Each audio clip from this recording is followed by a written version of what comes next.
హీరోలకు అంత రెమ్యూనరేషన్ అవసరమా సినిమా తీయడానికి అంటూ ఐబొమ్మ ప్రశ్నిస్తుంది. ఎస్, ఐబొమ్మ ప్రశ్నించినటువంటి ప్రశ్న కరెక్టే. 100 కోట్లు ఒక సినిమా హీరోకి, 100 కోట్లు, 200 కోట్లు, 300 కోట్లు, అది ఎవరైనా సరే, మీ కొడుకైనా సరే, ఇంకెవరైనా సరే, అంత అవసరమా అంటూ ఐబొమ్మ మొదటి ఇండియాలో షూటింగ్ చేస్తే అమౌంట్ తగ్గుతుంది, ప్లస్ ప్రతిదీ ఖర్చు తగ్గుతుంది. అయితే మీరు విదేశాలకు పోయి ఇవన్నీ ఖర్చులు పెట్టేది ఎందుకు?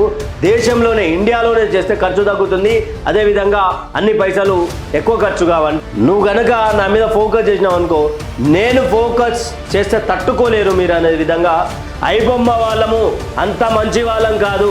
ఓ రాయి తీసుకొని బురదలేసా, బురద నీ మీద పడ్డట్టు పెంట, అసలు బురదలో రాయకు, అంతకంటే మించి పెంటలో కూడా రాయకంటూ ఐబొమ్మ చెప్పకనే చెప్పింది. మేము ఏ దేశంలో ఉన్నా భారతదేశం మరియు తెలుగు వాళ్ళ కోసం ఆలోచిస్తామంటూ ఐబొమ్మ రాసుకుంటూ వచ్చింది. అంటే ఐబొమ్మ ఇంత సీరియస్గా రిప్లై ఇచ్చింది అంటే ఐబొమ్మ నెట్వర్క్ ఎంత పెద్ద స్థాయిలో ఉండొచ్చు నాకు తెలిసి. భారతదేశంలో ఏజెంట్లను పెట్టి నడిపిస్తూ ఉన్నారా, లేకపోతే ఏ విధంగా నడిపిస్తూ ఉన్నారనేది మరి ప్రభుత్వం దీని మీద దృష్టి సారించాలి.